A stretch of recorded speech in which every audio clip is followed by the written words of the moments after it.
Good afternoon all of you. मैं आशा करती हूँ आप सब अपने घर पर स्वास्थ्य पूर्वक होंगे। देखो बेटा, अपना और अपने स्वास्थ्य का ध्यान रखते हुए और आप लोगों की सेहत का ध्यान रखते हुए हमने ऑनलाइन क्लासेस स्टार्ट करी है और उसमें ही हम आपके लिए वीडियोस भी बना के दे रहे हैं ताकि आपको घर बैठे अधिक से अधिक जानकारी मिल सके। पहले मैंने आपको निबंध लेखन के ऊपर बताया था, आज मैं अनुच्छेद लेखन के ऊपर विषय पर थोड़ा सा प्रकाश डालना चाह रही हूँ। आप सब बच्चे जरा ध्यानपूर्वक इसे सुनेंगे ताकि आपका जो अनुच्छेद लेखन है उसको लेकर जो डाउट है वो क्लियर हो जाए। देखो, अनुच्छेद लेखन वास्तव में होता क्या है? अनुच्छेद निबंध का ही एक संक्षिप्त रूप है। जब किसी घटना, दृश्य या विषय को सार्वजनिक तथा संक्षिप्त ढंग से एक ही गद्य या पैराग्राफ में प्रस्तुत किया जाता है तो उसे हम अनुच्छेद लेखन कहते हैं। इसका क्या अर्थ हुआ?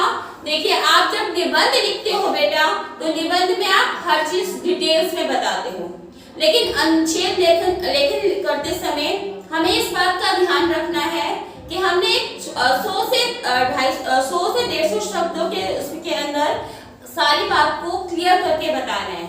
जो हम बताना चाहते हैं वो व्यक्ति को कॉन्सेप्ट क्लियर हो जाए, ठीक है। और अनुच्छेद लेखन की विशेषताएं क्या होती हैं? एक अनुच्छेद लेखन की अनेक विशेषताएं हैं। नंबर 1, मूल बिंदु पर चर्चा, मतलब जो मूल कॉन्सेप्ट है उस पर आप सीधा आओगे।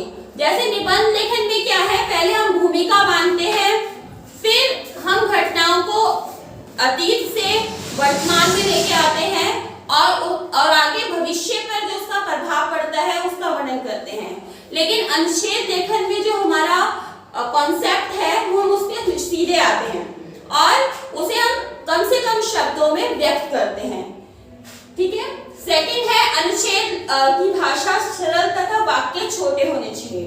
यानी कि अनुच्छेद लेखन समय में इस बात का ध्यान रखना चाहिए कि जो हमारी भाषा शैली है वो सरल हो ताकि जो हम बताना चाह रहे हैं वो दूसरे व्यक्ति को क्लियर हो जाए, और इसके वाक्य छोटे छोटे होने चाहिए। थर्ड, शब्दों की सीमा पर ध्यान देना चाहिए। जैसे आप निबंध लेखन करते हैं तो उसमें हम 250 से 300 शब्दों में लिखते हैं, जबकि अनुच्छेद लेखन करते हुए हमें वही बात 100 से 150 शब्दों में व्यक्त करनी है। निबंध की तरह भूमिका न बांधकर हम सीधा विषय पर आना चाहिए। यानी कि निबंध जो है, निबंध में हम हर कॉन्सेप्ट को क्लियर करते हैं, लेकिन अनुच्छेद लेखन करते हुए हमें इस बात का ध्यान रखना चाहिए कि जो भी कॉन्सेप्ट है हम क्लियर कर रहे हैं वो कम से कम शब्दों में पूरी तरह बताएं। देखो, फॉर एग्जांपल मैं आपको एग्जांपल दे रही हूँ। जैसे मीठी वाणी है, मीठी वाणी के ऊपर आपने एक अनुच्छेद लिखना है तो आप कैसे लिखोगे?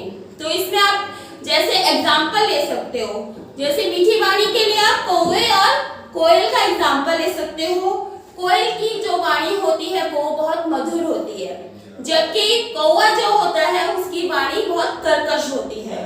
तो इस तरह आप एग्जांपल लेके बता सकते हो कि जिस प्रकार कोयल जो है अपनी मीठी वाणी के द्वारा पहचानी जाती है, उसी प्रकार जो व्यक्ति है, जो मनुष्य है, वो अपनी मधुर वाणी के द्वारा सबके द्वारा जाना जाता है। देखो, कोई भी व्यक्ति अगर आपको मिलता है तो सबसे पहला प्रभाव आपके बोलने का, आपके एटीट्यूड का जो है उस व्यक्ति पर पड़ता है, ठीक है ना। आपका व्यवहार या आपका घर या आपके आसपास का माहौल तो व्यक्ति बाद में देखता है। और ये जैसे आप अनुच्छेद लेखन कर रहे हैं तो इसमें आप एग्जाम्पल और कोटेशन भी डाल सकते हैं। जैसे मीठी वाणी के विषय में आप कबीरदास जी का दोहा यूज कर सकते हैं, ऐसी वाणी बोलिए मन का आपा खोए और को शीतल करे सहो आपो शीतल होए। अर्थात हमें ऐसी वाणी का प्रयोग करना चाहिए जो दूसरों को तो शीतलता प्रदान करे और साथ के साथ हमारे को भी शांति दे कि हमने किसी के लिए कटु शब्दों का प्रयोग नहीं किया है, ठीक है।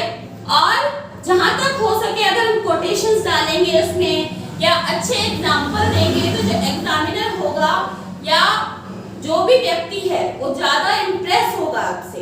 इसलिए अनुच्छेद लेखन करते समय हमें यह ध्यान रखना है कि हमें विषय को ज्यादा विस्तार में नहीं लेके जाना है और उसमें इधर उधर की बातें नहीं लिखनी है और हमें वर्ड टू वर्ड बात करनी है। हर बात को अपने पॉइंट्स के व्यू से प्रेजेंट करना है। आशा करती हूँ आपको अनुच्छेद लेखन के ऊपर जो छोटी मोटी समस्या होगी वो आपकी स्पष्ट हो गई होगी। I hope all of you well. Take care.